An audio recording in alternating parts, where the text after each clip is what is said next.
There it is. Sorry, you have to, so where the wireless mic isn't working, so we're off to the side a little bit here. So anyway, all right. Let's move around along here.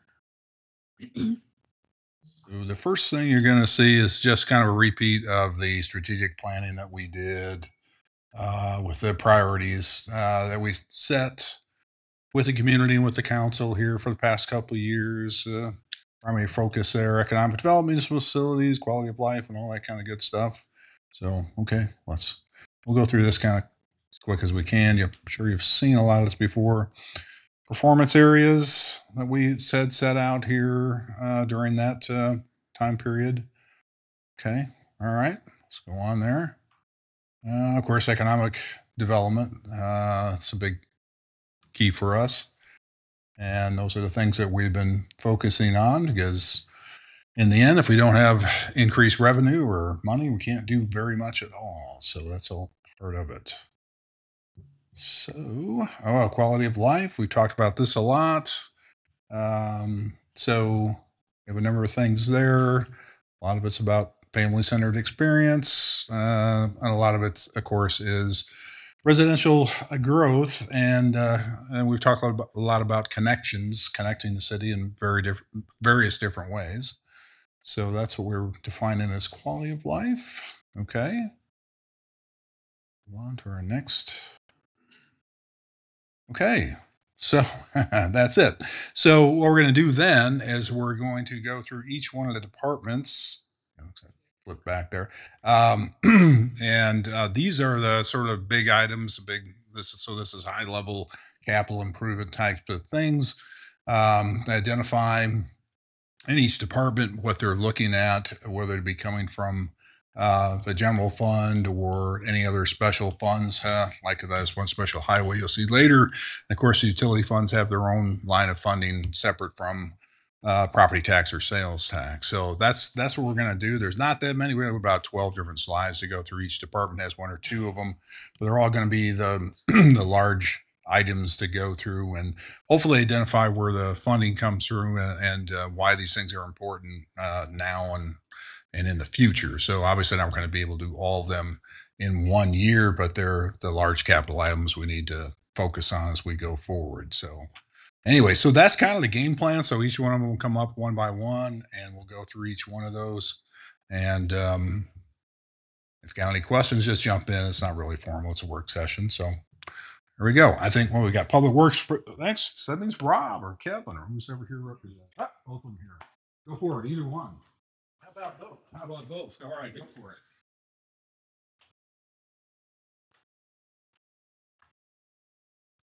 Well, thanks, Glenn. Excellent lead in.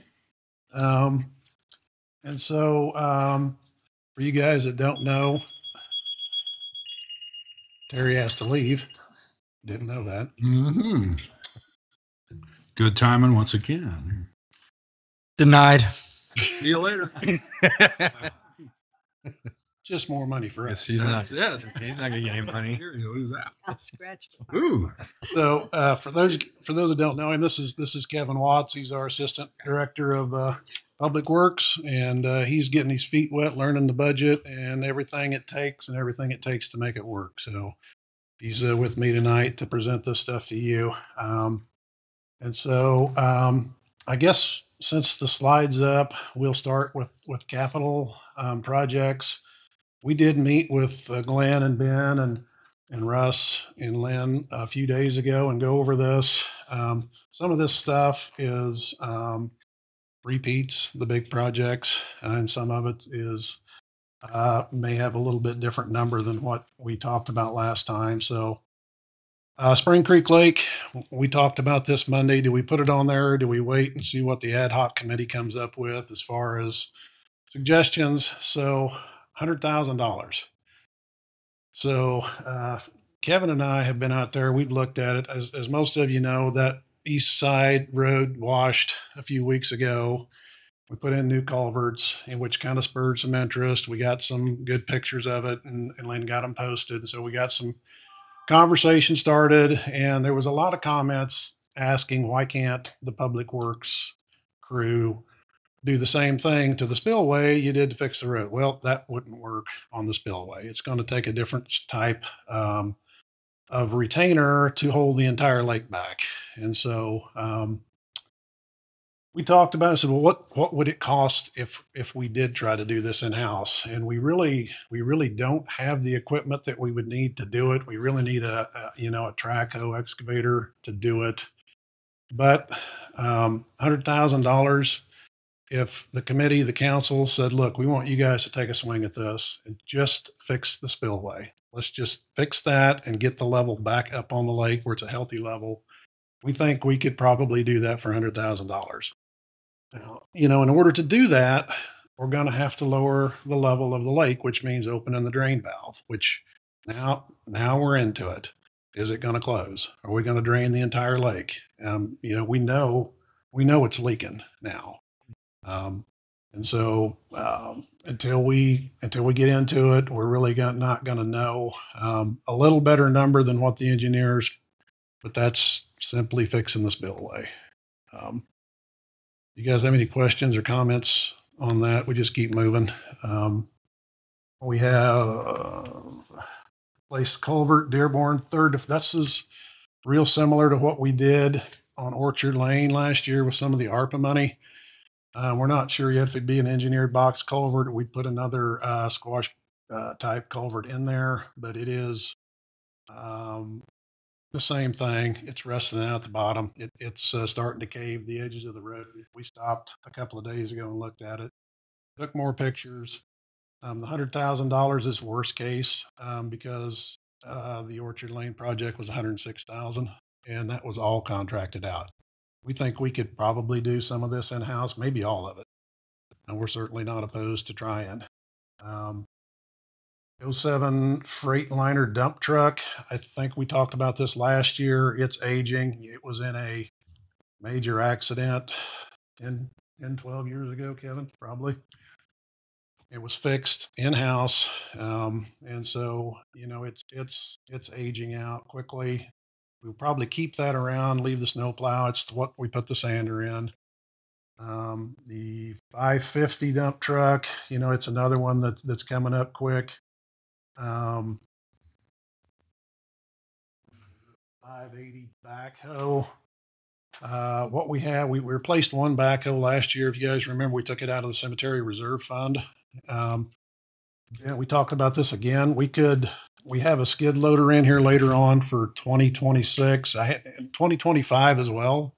I didn't do it in 25 because I was kind of worried about, I didn't want to pull that reserve fund down too low. And that backhoe was $150,000 of that. So I think I had a note in here. I think there's about 246 been in there. And so plenty of money. We can do the skid loader, and it's something we may bring forward to you this year, and the cemetery reserve fund as a funding source.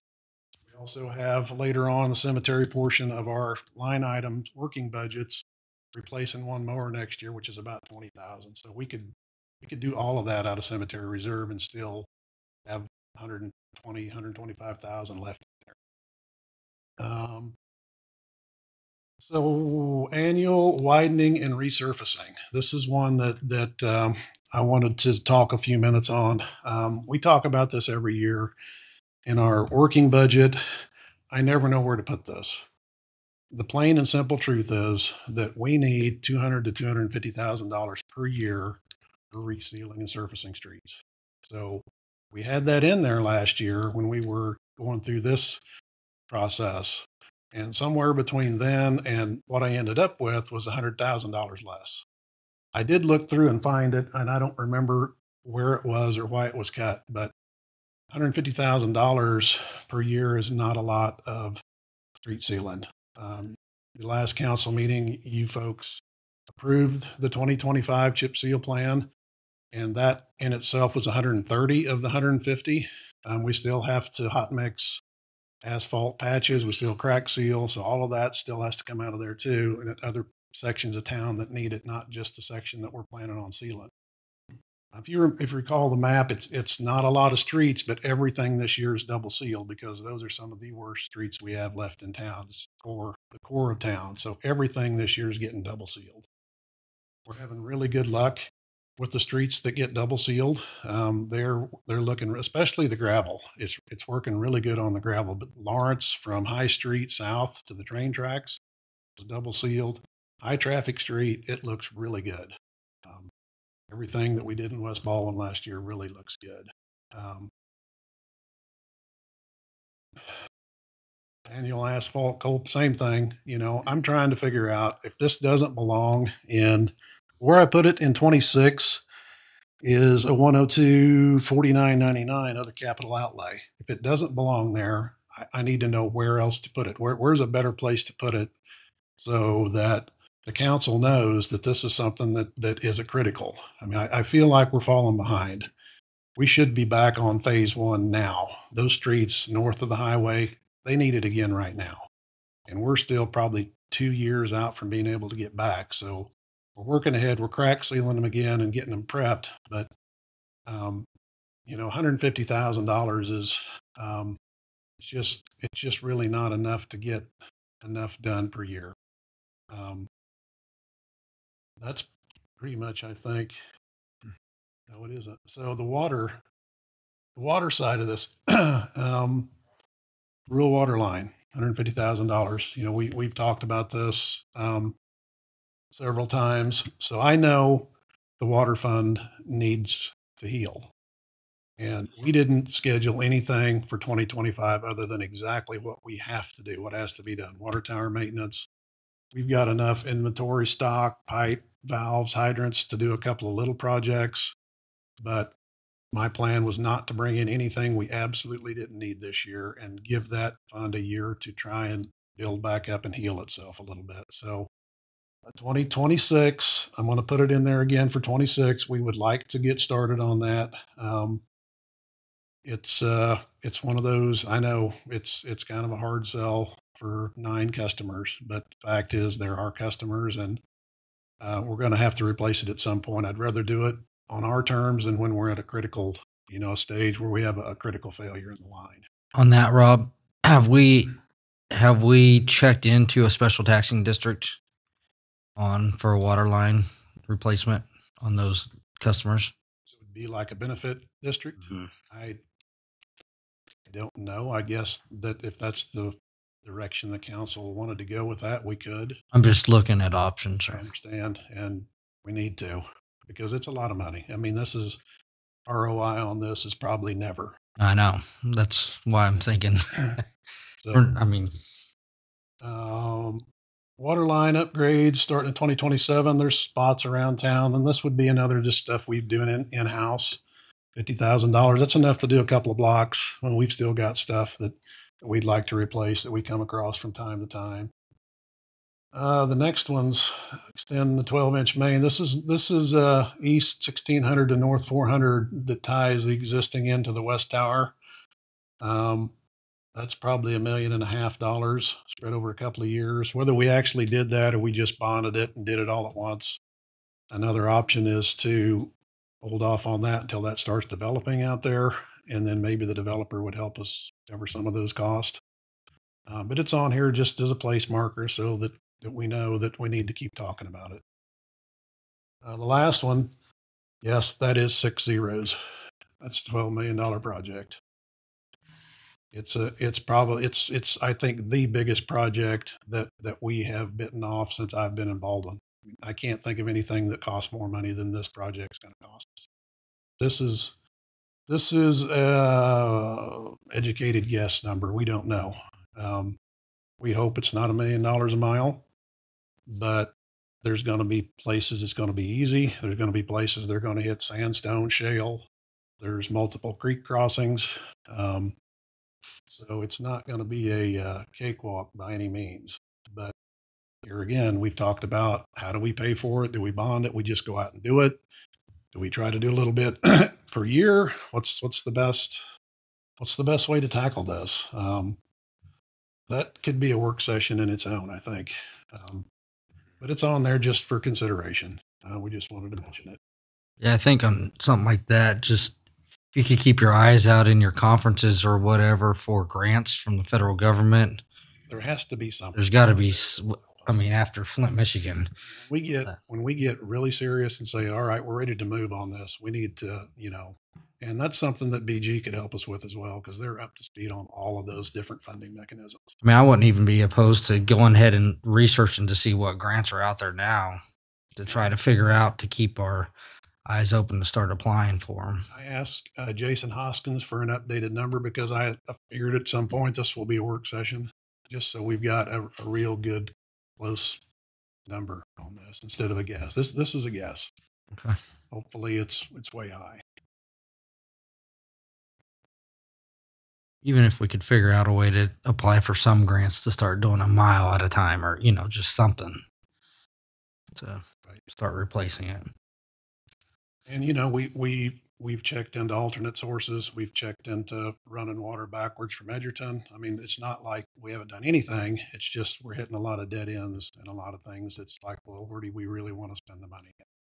And we come back to it is our drinking water. It's like taking care of our elevated towers. I mean, it's something we have to do because our emergency supply plan, if we have a catastrophic failure, is bringing in bottled water. That's our emergency supply. Don't we have an option in our Edgerton contract though for if they can provide it? Yes. For backup water, we just have to engineer the pump.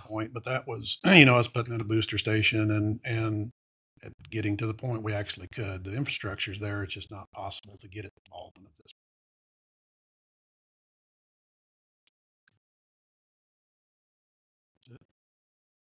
Okay. Hey, Rob, on these 2026 projects, maybe Ben can help out here. So it'd be nice to try to comprehend out of everything you got in 2026, how much more or less would it be relative to what you had in the 2025 budget? I mean, is this an incremental? Is this revenue flat for you? I mean, any idea? We talked about this Monday. It's like the council's going to want to know, what is this going to do to water rates if we do this? Well, so it's how much incremental would this be to do everything you listed for 26?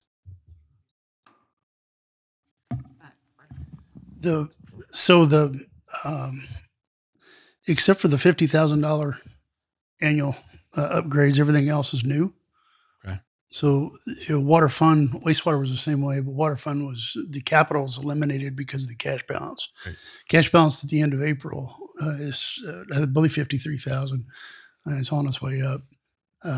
But we talked about this one and sticking in the budget just as a placeholder, and if that cash continues to come up, then he's got something to work with. Right.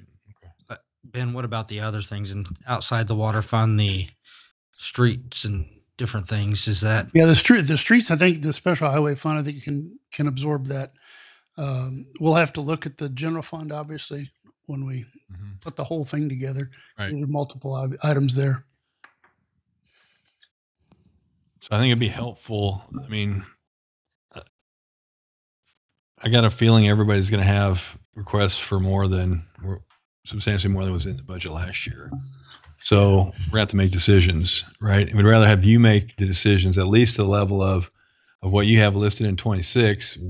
How would you prioritize those? And maybe it's general fund stuff, do that. And then out of the other funds, do those. That way, we have your take on this is how I'd spend what I have. Yeah, that's going to be the next step on this process. We wanted to make sure we brought to you guys everything that was requested.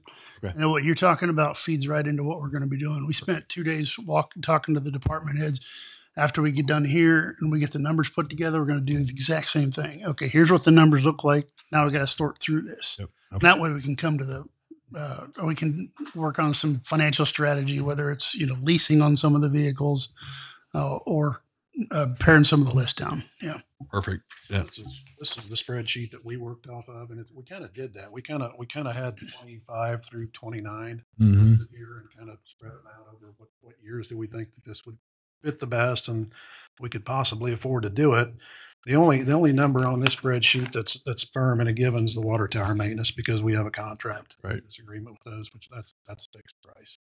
which is starting to go down because we've got a lot of the major maintenance done on the towers. Yeah, it's around 26,000 lower than what it was before. Right. I guess to add on to what Scott's speaking towards on, I'd like to see, because a lot of these are one-time projects, one-time money, Mhm. but we also funded one-time money last year. So overall, how much more money is that into your budget? Does that make sense? Versus just Kind of what I was asking. I mean, they had a budget number last year of X, and if we did everything in here and the things you're contractually obligated to do, that what would that number be? It's going to be X plus something. Yeah, we can Yeah. provide that. Right. What the I added, just wanted to be or- clear. Yeah. Then We can do that. Decide from there, are we able to do it? Yeah. Right. Correct. Yep. Yeah. But if we have that overall number on the one-time funds from last year, that gives us at least that benchmark of, Mhm. okay, if we can fund at least it to last year, these are the projects we can still do. We are aware, we are conscious and of the budget. And so, like I said, we know the water fund is struggling a little bit. And so we're really trying to come in under and be very conservative in the 12-12 fund. So, guys, do we want to take any time to go over the individuals? Not individual line items, but you'd like to go over the highlights of each one of or did we just want to talk about capital tonight? I think at the next work session, we'll be going through and then we'll have our number from the county. So we'll be able to start pairing those together. We did I'll let you know, we did our best to try and hold the line on everything, Okay. everything that we possibly could. There was some stuff that we knew we were going to have to go up on, but we are aware and we are conscious. We are trying to make sure that, Right. that we keep spending it at the minimum amount possible, but not affect the quality of service. Appreciate that. I have a question for you, Rob, real quick on the roads. You said you would like to keep doing them once every about 5 years to get on a consistent rotation. Yeah.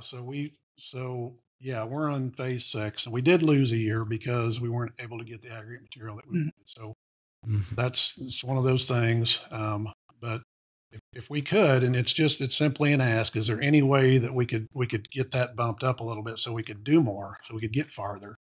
I mean, this year I had, as at alternates, High Street, 11th Street, Lawrence Street. And once we saw the numbers coming in, I didn't even bother sending those in as ad alternates. I knew there was no way we're going to be able to get it done, especially when you're double coating everything.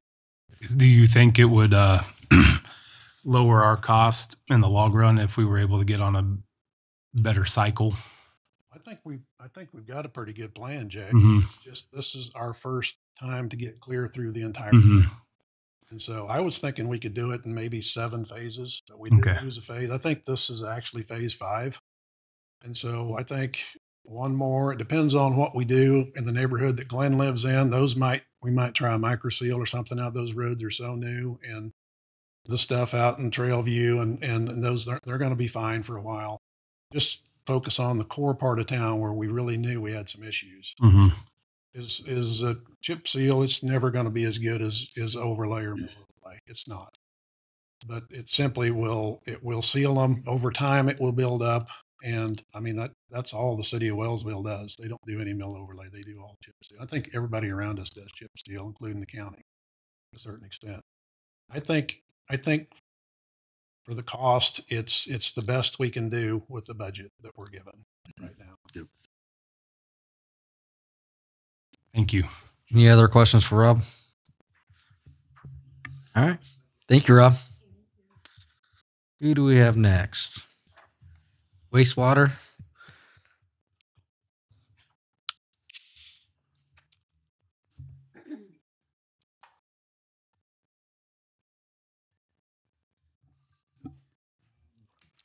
Basically, what we got on capital improvement is what he's got in there for the next 5 years. Everything works on that.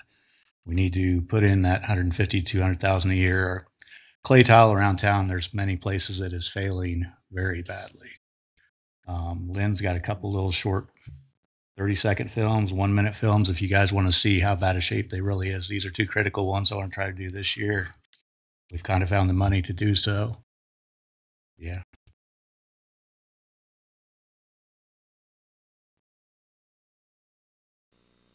this is our main line. It's got roots in it. It's cracking. It's ready to collapse. That one drains the high school, trailer court, everything. Sonic, Baker on that side, all the way down 4th Street, and heads down to the new interceptors we put in. But it could go at any time. I mean, getting in there to wash it with the sewer jet, it could happen. But that's one I'd like to try to get done this year. And Ben and I talking, we kind of found the money for it. And then there is another major one that basically drains El Patron, Gambino's on that side of town, draining towards 10th Street. Is what the next film will be. Steve, how old is that line? Do you have any idea when that was put in? I'm guessing the 40s or 50s. I don't know exactly when the sewer system was built in town. But That 200,000 you've got showing, that's not what we're going to spend this year. We're going to try to do in-house. We're going to try to get it done for 48 to 55,000, doing as much of it as we can ourselves, buying the supplies. A tracker operator offered to $6,000 a week, him and his hoe. That's flat price, what he charged to be with us. Then we'd have to use our own equipment for everything else. The only thing we would have to buy on top of materials is a trench box, which we should have had one years ago just because of the depth of the line. That's 10 to 12,000 approximately for a trench box. And they're That's something gonna buy that trench box this year too. that will be Basic used by savings. everybody. I mean, everybody Yeah. could use it. so have you, I mean, obviously you're inspecting these, and do you have a pretty good feel for the entire city where the worst case is and where you'd start? And I guess the big number is if you had to do it all eventually, which you will, what does $200,000 get you per block? I mean, how big is the effort? Well, we can get 800 feet with the 55,000 ourselves. Okay. We hire it out. If it's short jobs, they're going to charge us almost $200 a foot. If they're doing $1 million worth of work, we can get down to $125 a foot. It just depends on the size of the job, what it's going to cost us to do it. We're going to try to do what we can in-house. If eventually the public works gets a track hoe, if the sewer department can pay for it too, that would help us do those and save money on fixing stuff like that. But we haven't cambered the whole town. We're getting Right. a little at a time. I'm trying to do the most, where it's got the most water flowing through first, check out those older mains before we get up all the dead ends. But there are dead ends that are in pretty bad shape too. Being Tree City, USA, that clay tile's not holding up anymore. I mean, it's good having trees, but that's the destruction of the lines. My regular budget is, I think it'll be fine as long as we stay where we are. We raise up 5-10% a year because the cost of materials going up. I mean, we have no control over that, but it is going up whether we like it or not. Any questions for Steve? All right. Thanks, Steve.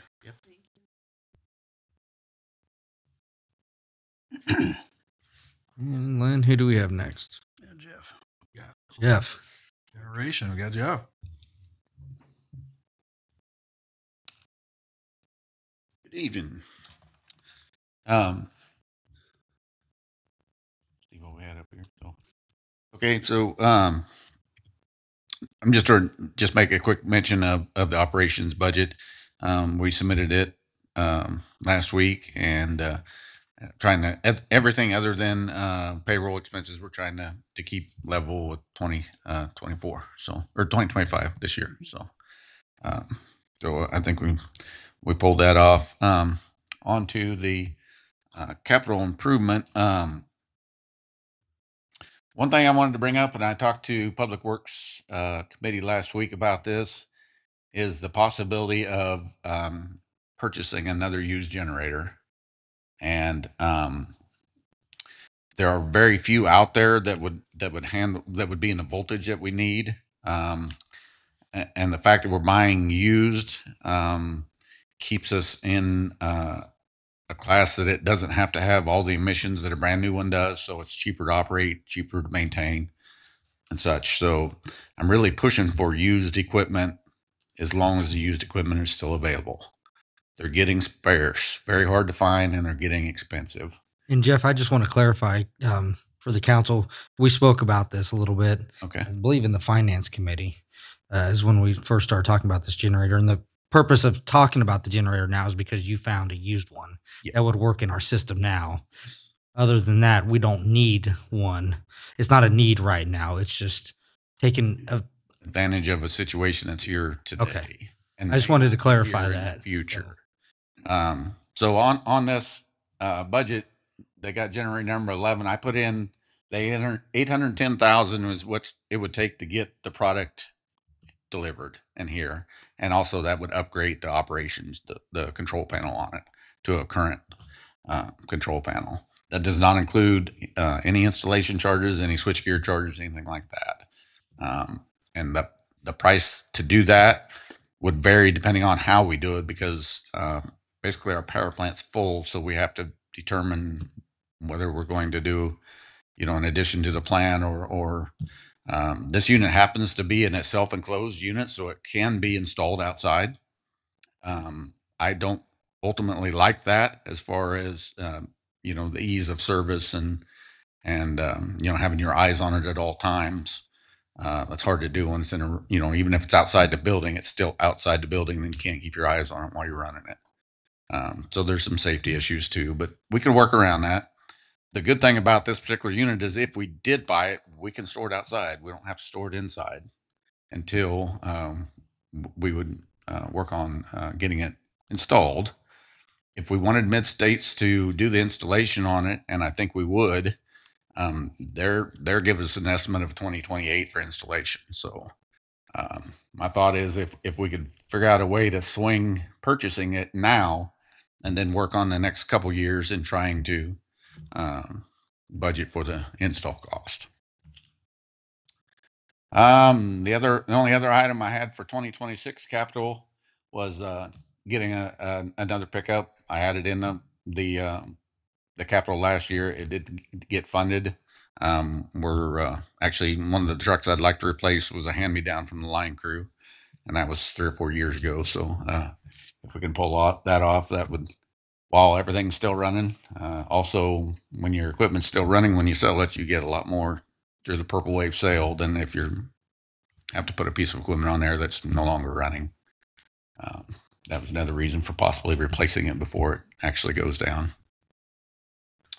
2027 capital item for it would be Newton substation, our original substation, transformer major maintenance. So our hope is that by 2027, we'll have our new substation online, and we can take this one completely offline, completely isolate it, and it needs some major equipment work. The transformer needs to be sandblasted, painted, gaskets replaced, just a lot of work, because we haven't been able to isolate it and do this work, because we would have to be generating it all the time to do this. So it would be a perfect chance to get that done, because we could feed the whole town from the new substation while we're working on that. I'm estimating that to be around 250,000. Every year that gets by, that number probably is going to tick up a little bit. 2027, that one's not mine. Slipped it in on you. And then I also threw in the 2020 a marker place for another generator. By 2030, we may be looking at either all or some of the generation from the downtown plant could be expired. We could have had a failure that led us to closing it down versus repairing. So I put that in there as a marker place at this point. 3,000 is a pretty low number. Again, would depend on what we got and how we installed it and such. But I just wanted to get something in there so you guys can think, even if we bought the one this year and installed it in 2018, there's still probably going to be a need somewhere the years after that to stay on top. One of the main reasons for make sure you have plenty of internal generation is the capacity. We've been talking about this for a long time, and capacity is definitely trading higher now for 2026, 2027 than it is today. It's already being sold at those prices. So basically double what its value is now. So the more we stay on top of this, the more I think that can help us meet our affordability part of what we're wanting to do here. So by having our own capacity, we don't have to depend on other suppliers, other generators to either through purchase power or, paper capacity. So Jeff, going back, what's the OR again? Did I miss that on 2026? That's just or. so I put in the 2.2. If we don't get the particular generator I'm talking about, the other two that are available are significantly higher. One is 1.2, one's 1.4. I just didn't know if that was So- an acronym for something. No, it's whether or not we wanted to fund the whole project in what year. Operating revenue, extra operating revenue found. Yeah.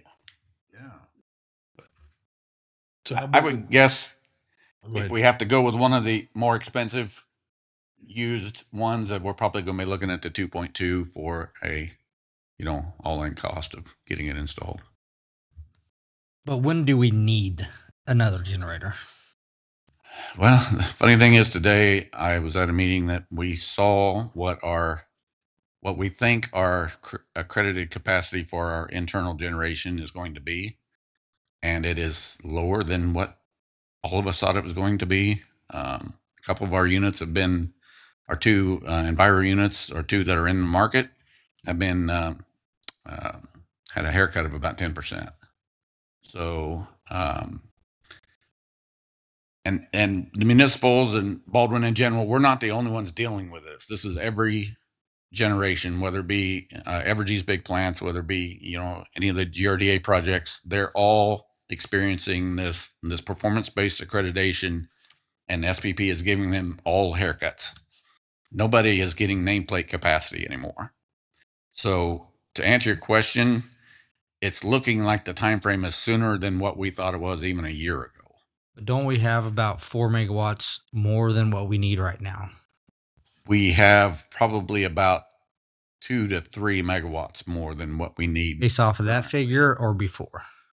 based off of today, what we determined today. Okay. You talking about capacity, Mm-hmm. accreditation, or are you talking about energy? No, accreditation capacity. So essentially, we're 30% higher than what we have to be. A critical level. We're probably 20% higher than what we have to be. I guess what I'm getting to is throw in our PPAs as well. trying to see what growth we would have to see before we have to have it. Does that make sense? I'm concerned more of growth plus retirement of old assets. That's a little bit, because there's 3 megawatts down there at some point, we know. And I mean, even by this 2028 time frame that I'm talking about, that we could possibly get this one hooked up, is we don't know if we'll have the 3 downtown on that date. I hope we do, but I can't promise anyone that. So, I mean, I think the plan would be to stay ahead when we're looking at $5, $6, $7, $8 capacity charges, especially if we can fulfill the need with used equipment. So, and used equipment versus new equipment is, we're probably looking about half price. So, I just hate to see us pass up on a good piece of used equipment. But I completely understand too where we're at. So. Any questions for Jeff anymore? All right. Thank you, Jeff. I'm guessing Pat's next. Yes. What's next? Mine's actually pretty simple. Outside of what we had left on Jeff's with the new bucket truck, but You tried hiding? yeah, yeah. If we could sneak it in, we're gonna be good. But yeah, the small bucket we got is 2016. She gets used quite a bit, but it's still worth decent money for selling outright. The old double bucket that we did 2 years ago, we ended up getting 75,000. The year, well, 2-3 years before that, when Chris sold on Purple Wave, I think that bucket or that digger then brought us 35. But by being able to sell it outright, we did a lot better instead of running on Purple Wave. I'd like to try to do the same thing with this one that we've got. but we're looking at another year out for doing that. And I was talking with the Alltech dealers, and they said that we're looking at least a year from order date to delivery. So if we ordered in 27, we wouldn't see it till 28 easily. As far as what our budget is, I think we're going to be able to operate with that just fine. Because after we get finished up with all these housing developments, we got to get started on the build for the line on this substation. And that's already taken care of. But I mean, we will use some of our budget to push in on that to try to keep the costs down. But outside of that, the only other thing was we wanted to replace that pickup. We put it in last year and it got thrown back out. But try again this year. Like How old is the pickup? 2015. It's the one that Croucher drove for years and hunted deer with on a pretty regular basis. But Is that that's them. on the highway? Yes, on the highway. Yes. I thought I knew where you were going with that. Yeah. Well, the radiator went out on it here last year. We had to replace the radiator. Surprise. And putting a new radiator in it turned into a 4-day ordeal just to replace the radiator because they had to do a lot of frame bending to get the radiator to fit. Because the frame was bent at the front end that they didn't get fixed when they did some of the body work. So Toby had to do a lot of prefab on it in order to get the new radiator back in it. Then a month or two after that, transmission went out of it. So we replaced the tranny. But that's all we're putting in for this go around is just new pickup to replace that one and send it down the road while it's still moving. Any questions for Pat? All right. All righty. Thank you.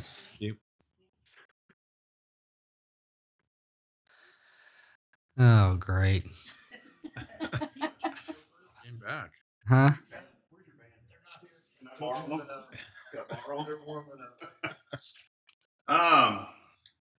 My biggest thing is right there on the top, part-time hourly staffing. Just to give you an example, I did payroll for and we got paid in May for 2 months. We ran 170 calls. That's an average of 5.6 calls a day. I mean, that's becoming our normal now. I have 2 personnel. One's a med student at KU. He wants to be able to I want to be able to pay him by the hour. He won't get benefits or anything like that because I'll keep him under a certain amount of hours a year. And Becky would be my other one because she works in the ER Thursday night, Friday night, Saturday night. And they would be there during the day to help me. I'll still run calls, but we're getting to the point where we're catching 2 calls at the same time, stuff like that. And if there's only one person, they can't get to the second call. Let's be clear for the council. You're not running to calls. You're driving to calls. The other day I ran to one because it was around the block. I wobble. I don't run. I wobble now. But I mean, our biggest problem is personnel. Nobody wants to volunteer anymore. I don't know, Lynn sends me, I don't know how many applications. I call them. Well, what do you guys need? I said, well, minimum of this many hours a month. That's just to hit trainings, medical trainings, stuff like that. And I can't do that. I can only give about 15, 20 hours. Well, they don't live here either. They live in Lawrence. I think I've had 2 from Leavenworth, Gardner. Well, that's just not going to work. But locally, I hit up everybody I know trying to get them to volunteer. And after COVID, it's been a big deal. Everybody don't want to give up their free time anymore, which I get.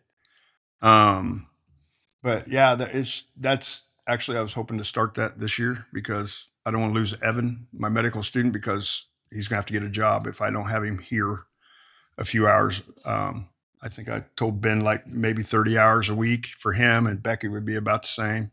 They'll alternate days. Maybe some days they'll both be here, but they're not just going to sit down and twirl their thumbs. Becky will be doing medical reports, stuff like that. Evan could do truck checks, get the trucks out, drive them, stuff like that. So we don't always have to go down at night and do it in the middle of the night, which a lot of times we do. Terry, how are the calls funded now? We get refunded $15 from the county per EMS person that's certified. But I pay my people more than that because so I'm going to keep them. I mean, they're not going to do it for $10 like they used to. Plus, getting certified anymore is expensive. Becky got her A, and that was like $4,000. She had to drive Junction City for I think 4 months, back and forth to get her A to start IVs, which was big for us to get somebody else to do that. We now have 4, I think, that can start IVs. But it's very demanding. It's not like it used to be. Ben looked it up from, I forgot how many years ago. He looked back to today, our call volume. We're almost 1,000 calls a year. We are a smaller city than Eudora, and we still run more calls a year than they do. We really do. We run usually about 100, 150 calls more a year than they do. And that's with mutual aids they do and mutual aids we do with other departments for like structure fires, which is not that many, but it happens. Our biggest thing in this town is medicals. I mean, we're an older community. We spend, I think we've been to Orchard Lane 12 times this week already for calls, because of nursing homes, assisted living. And I know a lot of the people in this community, the 55 and older. We run a lot of people that are 55 and older. So it's not going to slow down. I mean, there's no way it's going to slow down. We're not looking at full time. I mean, that's just, I've seen what that costs because Eudora City was trying, and I saw what that costs, and I know we're not there yet. That's down the road 10 years from now or whatever. But right now, my biggest thing, like I said, is just start with 2 part-time. I have another guy that works for the sheriff's department, and he's got weird hours. He'll work 2 days 1 week and off the rest of the week. So I could probably funnel him in here to help too, help cover calls. Do we lose any of the funding, or I guess, how does the funding work that comes from the county? We send in for every medical we run. I send in for each person that ran that medical is certified. They send $15 back to the city, which goes in general fund. I don't see that money. It just goes back to general fund. I get paid every month from them. They send the city a check every month. I turn the calls in. They reimburse the city. So this wouldn't change that. We'd still get that. No. That will not change anything. And my people that are working the part-time will be hourly. And if they run a call, they can't double dip. So they can't get paid for the call and hourly. You know what the delta would be between what this number would be and what you currently would receive for those same people from the county? For example, if those 2 people would generate $20,000 from the county, well, this line item is only costing the city $20,000 then. I didn't go that far, I guess. I'm sorry. This might be something to take a look at to see what that. Like I said, all I do is send in the paperwork for how many medicals we ran and how many of my personnel went that were certified, and then they send the city a check, and I don't see it. I know it's like most of the time $1,500, $1,300 a month is what it averages. I think. Don't quote me on that because I don't know because I never see the check. There's a couple things with this line item. That number is mine that I put in there, and that's averaging 30 hours a week, 52 weeks a year. And some of those weeks, these kids who go back to school, they might not be 30 hours. So that might be a high number. That's going to be probably a high number because there's going to be a lot of days that the rest of us are here. If they don't want to be here, they don't have to be here. They're going to go on vacations, stuff like that. So it's not, we just based it on 30 hours a week is what we based it on. It was just 30-hour week for the whole year. Yeah. None of them's going to work 30 hours a week the whole year. That's just not going to happen. The next step's what you're talking about, Casey's. Seeing what that delta would be and see if we could just slip that number in there, see just how much the net is to the general fund on something like this. Because eventually we got to start somewhere. This is going to be where we start. Yeah. The thing is, if I have a part-time guy here and we get a sick person call, that's all it's going. We're not sending 15 other people and not going. But during the week, it's usually me, Becky. It's me and Becky Monday, Tuesday, Wednesday, and Thursday, and then Fridays I'm usually most of the time by myself, or I got one other person. But this would help relieve me too to do my job because I spend a lot of time here and not at work, and I end up working twice as much on the weekend to cover for what I didn't get done during the week. Motorola radios, we just need 6 more to replace. That'll be the last until they decide Motorola don't want to make radios anymore. Chief Patrick's in the same boat I am with those. These are all handheld radios like the one I have now. That number, I'm actually hoping maybe only have to buy 5 instead of 6. But like I said, and one of the things that I want you guys to be very clear about, if I do the part-time, that helps every citizen in this town because I get to log those people as part-time employees when it comes to ISO in 2 more years. And we're hoping that we get to the point where 2 that will drop. If we stay at 3, great. But if we can get down to a 2, it drops everybody's insurance rate. Businesses, homeowners, it saves everybody money. But I get to log these people as part-time employees, which helps tremendously on ISO. That is a huge thing for me. I want to try to get our ISO down to a 2. We only missed it by 5 points last go around in 2021, I think it was. We missed it by 5 points, which was kind of heartbreaking, but it was like we thought we were right there. So, but our training hours, we've tripled our training hours a month. We used to do once a month. Now we do 3 times a month. That helps with ISO. We're just trying to save city money. But with all the special events in town now too, that this is kind of, these guys don't have to be here. They'll do the weekend stuff for the events and stuff like that. So, and then my last thing on there was I want to get rid of the Hummer. We were down to buying parts on eBay and we can't find parts on eBay for it. If anything, the last thing we did was an injector. It took us 5 months to get an injector off eBay to find one that would work. That Hummer's a rarity. It's legally tagged and has a legal title, street legal title. So to sell it, we could come up with probably anywhere from 20, 30,000 for it. If we got it out there and sold it, that would help offset the cost of this. And I would sell my Chief's vehicle, which has a ton of miles on it that I bought from the Highway Patrol. It's an 07. Would help offset that cost. And it would be, I'd put a skid unit on it for 3 months out of the year for a brush truck. And then after that, I'd just take it off and just use it as a Chief's truck and just kind of get rid of 2 vehicles, get 1, but get rid of 2 kind of deal. So, you guys have any questions? I just don't want to kick the can down the road anymore. Like Susan said, with my being able to find people to volunteer, and I want to keep who I have. They're a great bunch of people, very dedicated to the city, like I've never seen. And we are literally down to 8 of us running calls 90% of the time. That's it. That's all we got. Some of the other ones don't really ever show. So that's where we're at with that. So that's why I'm saying, Ben said, 10 years from, he's the one that said 10 years from now, we're going to start looking at probably a couple people full time, and it gets expensive. We'd like to keep from that. We really would. I mean, I'll be honest, most of my people in my department, we would like to stay the way we are, but it's just getting help. But if we can do the part-time, we maybe will get people from the outside to come in that are certified from other departments or stuff like that. So that's about all I have, I think. All right. We good? Good. All right. Thanks. You got your drums ready? Cue the band, cue the band. And we're out of time. Yeah. Thank you, council staff, for your time tonight. All right. For us, just to recap, for you guys, I know that Terry has radio issues and things like that. You took care of us last year. So we were able to get all of our equipment needs taken care of last year with that.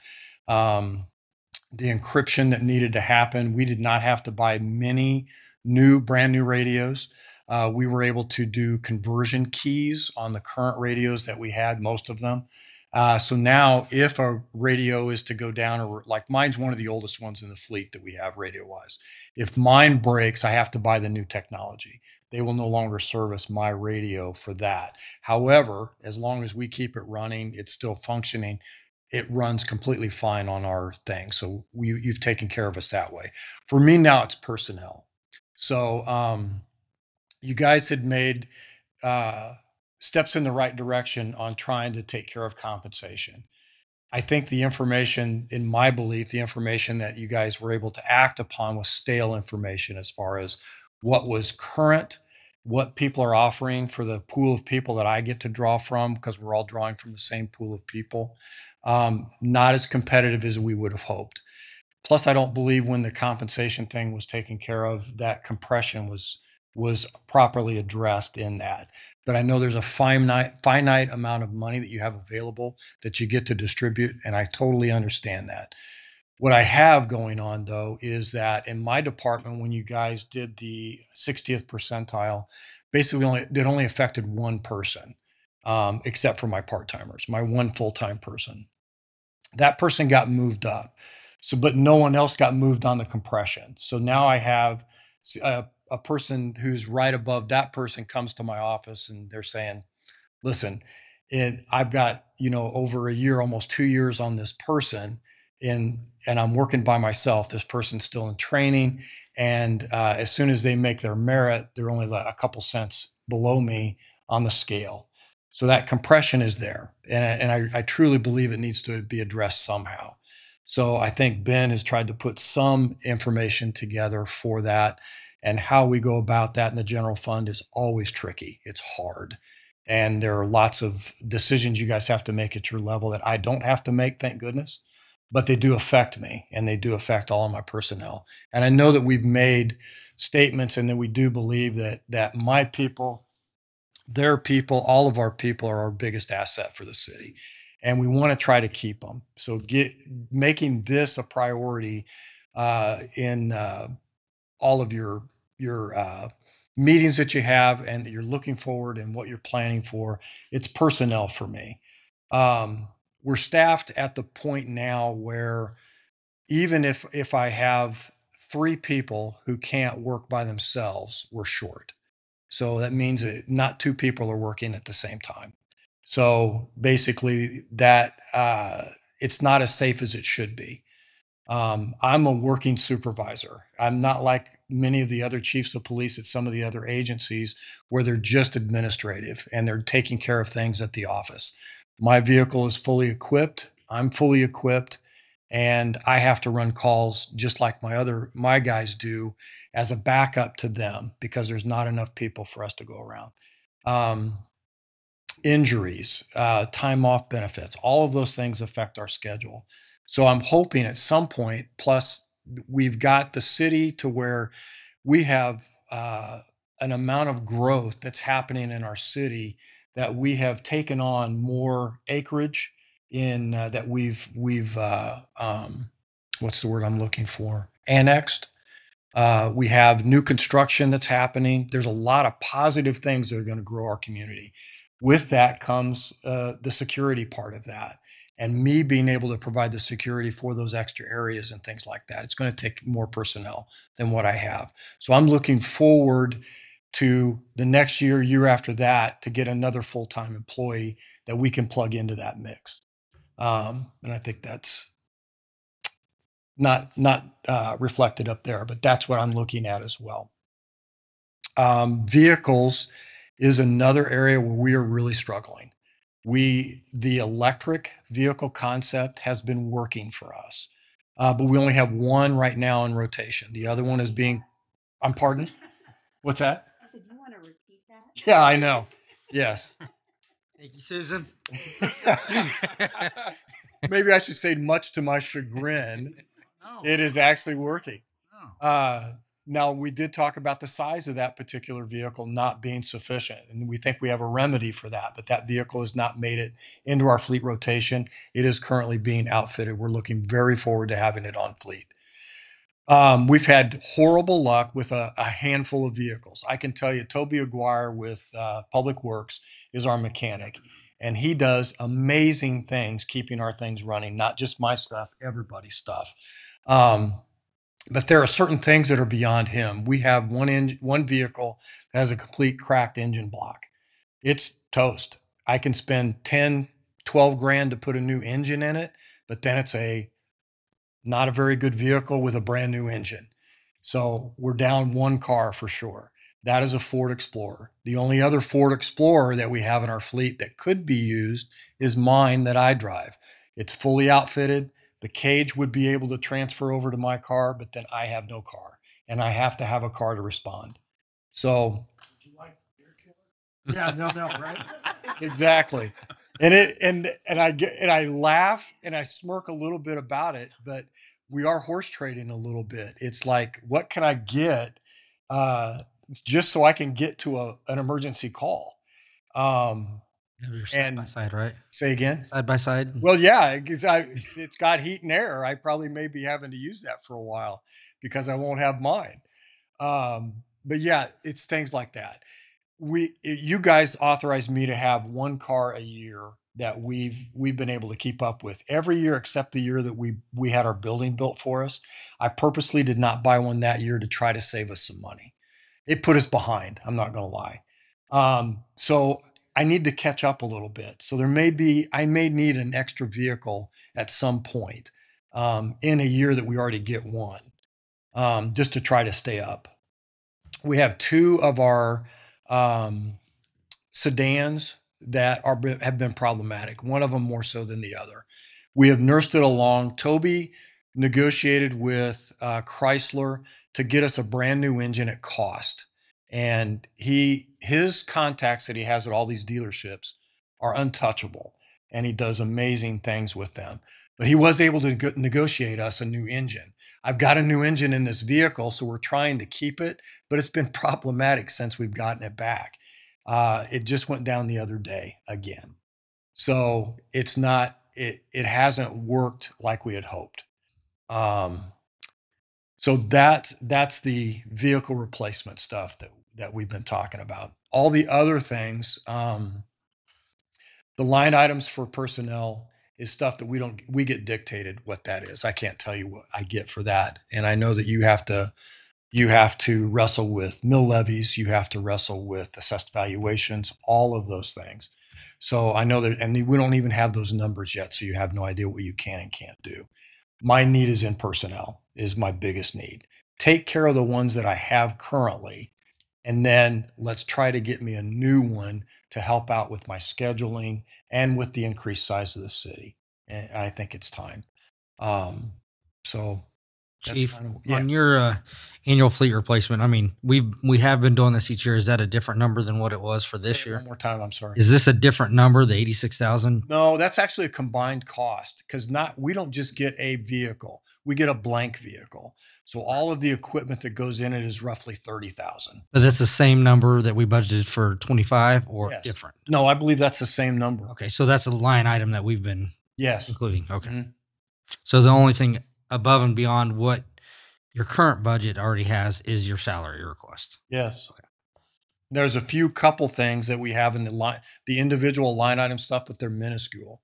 And I can talk about those if you'd like, but No, I just wanted to make sure that I was understanding this correct, that this was still just the annual replacement. This Yes. wasn't an extra yes. top of. But then we get to where, what am I going to drive if I roll my vehicle into the fleet? We're trying to see if the highway patrol still has used vehicles. They take care of their cars very well, but they turn them all over at 50,000 miles. And so we went back when COVID hit and no one could get cars. Even the highway patrol had hundreds of agencies trying to get their cars, and they had trouble replacing their fleet as well. At that time, we reached out to them to try to see if we could find a used vehicle because we needed one fairly badly.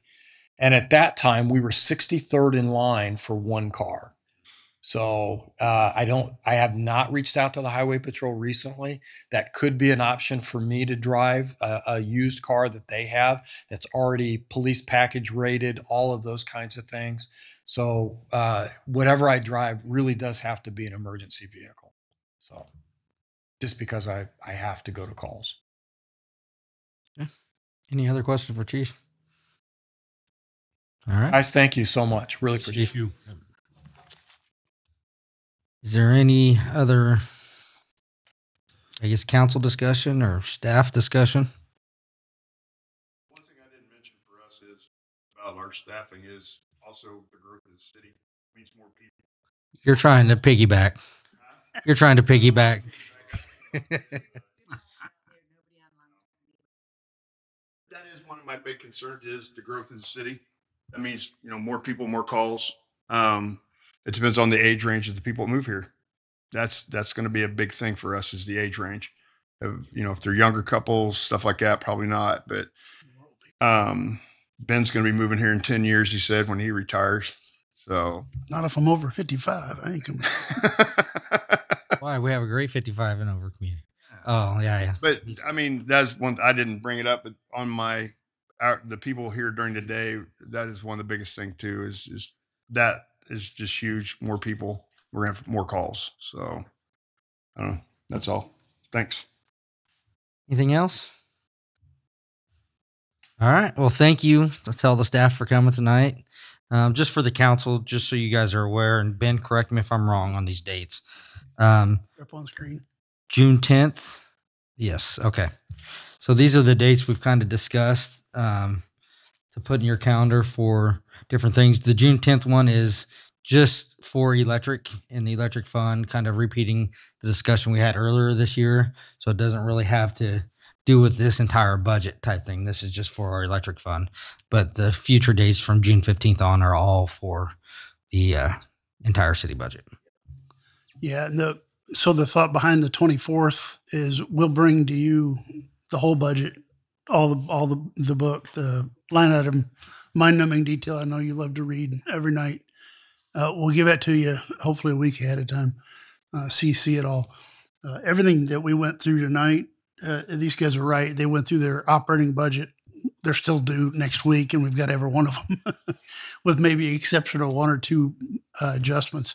They've been great over the last few days, just sitting down and going through stuff with us, just with questions. So we've got most of that done. The next steps, obviously, is we're going to start putting things together.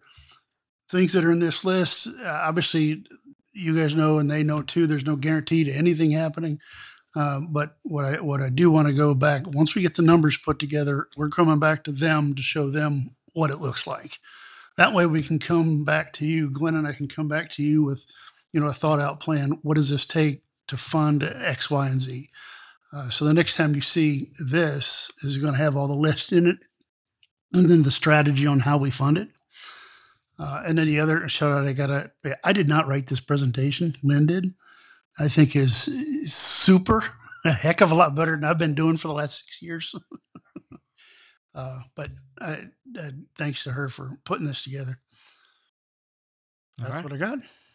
All right. Thank you, everybody. Thank you.